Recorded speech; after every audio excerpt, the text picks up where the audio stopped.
PT KAI Divre 3 Palembang, tiket mudik lebarannya baru 64% terjual atau 24.000 tiket.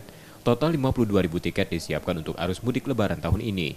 Selama masa angkutan lebaran, KAI Divre 3 menyiapkan 2 kereta api ekonomi yang melayani rute Kertapati Lubuk Linggau dan Kertapati Tanjung Karang. Sementara 1 kereta api komersil KA Sindang Marga kini mulai beroperasi setiap hari selama masa mudik.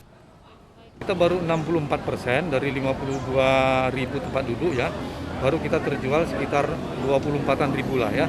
Jadi silakan aja masyarakat pemudik yang mau menggunakan transportasi kereta api, silakan aja, tempat duduk kita masih banyak. Aturan terbaru, calon penumpang yang sudah divaksin booster tidak perlu melakukan tes sebagai syarat perjalanan. Namun bagi mereka yang baru vaksin 2 kali, tetap harus melakukan tes antigen. Sementara yang baru 1 kali vaksin wajib dites PCR. KAI Divre 3 juga menyediakan pos vaksinasi di stasiun, bekerja sama dengan Lanal Palembang untuk melayani calon penumpang yang belum divaksinasi. Ke Lubuk Linggau. Mudik. Mudik lebaran. Lebih murah daripada travel.